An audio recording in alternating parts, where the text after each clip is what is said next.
قل لا املک لنفسی نفعا ولا ضرا، اے نبی تم فرما دو کہ میں تو اپنی جان کے لیے بھی نہ کسی نفع کا مالک ہوں نہ کسی نقصان کا، الا ما شاء اللہ، ہاں مگر جو اللہ چاہے۔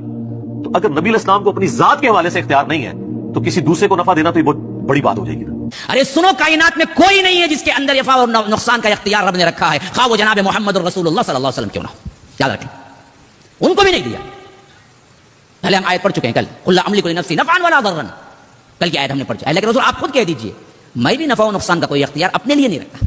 جب اللہ کے رسول کے لیے اختیار نہیں ہے تو بابا شابا کہاں سے آئیں گے؟ اللہ تبارک و تعالیٰ نے سورہ اعراف میں جو فرمایا اپنے حبیب سے کہ قل، آپ فرما دیجئے لا املک لنفسی نفعا ولا ضرا، کہ میں اپنے ذاتی طور سے نفع و نقصان کا مالک نہیں ہوں، الا ما شاء اللہ، مگر جو اللہ نے چاہا، جتنا اللہ نے چاہا مجھے مالک بنایا، جتنا اللہ نے چاہا مجھے نفع کا اختیار دیا۔ تو اب آیت کریمہ کے ایک حصے کو لے کر دیکھو، اللہ کے رسول نے خود فرمایا میں نفع و نقصان کا مالک نہیں ہوں، اور الا ما شاء اللہ کی تشریح کو چھوڑ دی۔ اب اس کی تفسیر اٹھا کر دیکھ لینا، تفاسیر پڑھنی آتی نہیں ہے یا آتی تو ہے، پڑھیں گے تو پھنس جائیں گے۔ مفسرون نے کیا لکھا کہ اللہ نے مجھے جتنا اپنی ملکیت میں اختیار دیا ہے اپنی عطا سے، اس کا میں مالک ہوں۔ نصفی اٹھا کر دیکھ لیجئے، بغوی اٹھا کر دیکھ لیجئے، طبری اٹھا کر دیکھ لیجئے، تفاسیر پڑھیں گے تو پتہ چلے گا نا۔ تو اب یہ کہیں گے کہ تفاسیر کی بات ہم کیوں مانیں جبکہ قرآن واضح ہے، ڈائریکٹ الفاظ موجود ہے، تو ڈائریکٹ الفاظ میں تو الا ما شاء اللہ بھی ہے، جتنا اللہ نے چاہا، اس کو کیوں بیان نہیں کرتے؟ اچھا مزید ڈائریکٹ آیتیں چاہیے تو سورہ توبہ کی آیت دیکھ لیجئے، وَلَوْ أَنَّهُمْ رَضُوا مَا آتَاهُمُ اللَّهُ وَرَسُولُهُ، اللہ نے کیا یہ نہیں فرمایا کہ کیا ہی اچھا ہوتا مسلمان اس بات پہ راضی ہو جاتے جو اللہ نے دیا اور اس کے رسول نے دیا۔ اب جو لوگ اس سے راضی نہیں ہیں،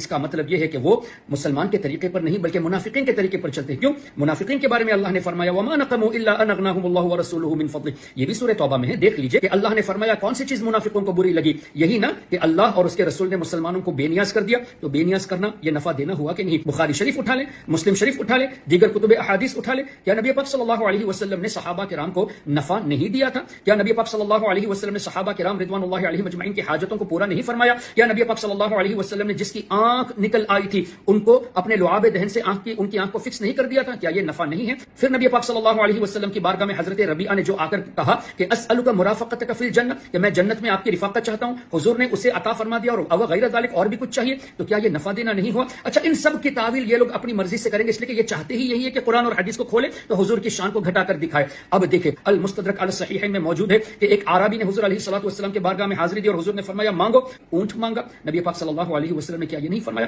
اس سے تو وہ بوڑھی اچھی تھی جو حضرت موسیٰ علیہ الصلوۃ والسلام سے جنت مانگ لی تھی، اور حضرت موسیٰ علیہ السلام نے اللہ کی عطا سے اسے جنت عطا کر دیا تھا۔ تو جنت دینا کیا یہ نفع والی بات نہیں؟ حضور تو اپنی امت کو نفع پہنچاتے ہیں اور آج بھی پہنچاتے ہیں۔ کیسا نفع پہنچاتے ہیں؟ کیا حدیث میں نہیں حیاتی خیر لکم ومماتی خیر لکم، میرا ظاہری دنیا میں رہنا بھی تمہارے لیے بہتر، دنیا سے پردہ کرنا بھی بہتر، اور اس میں آگے حضور فرماتے ہیں کہ تمہارے اعمال کو دیکھ کر، نیک اعمال کو دیکھ کر اللہ کا شکر ادا کروں گا، گناہوں کو دیکھ کر اللہ کی بارگاہ میں تمہارے لیے بخشش کی دعا کروں گا۔ کیا یہ نفع نہیں ہے؟ یہ تو ساری امت کے لیے نفع پہنچانا ہوا۔ اس طرح کئی احادیث موجود ہے۔ تو اب یہ پتا چلا کہ یہ لوگ چاہتے ہی یہی ہے کہ قرآن کو پڑھ کر حضور کی بے ادبی آپ کے دلوں میں داخل کرے، حضور کی شان کو گھٹا کر آپ کے ذہن و دماغ میں ڈالے، تاکہ خود تو گمراہ ہے دوسروں کو بھی گمراہ کرے۔ اللہ تعالیٰ اس طرح کے شریر لوگوں سے قوم کی حفاظت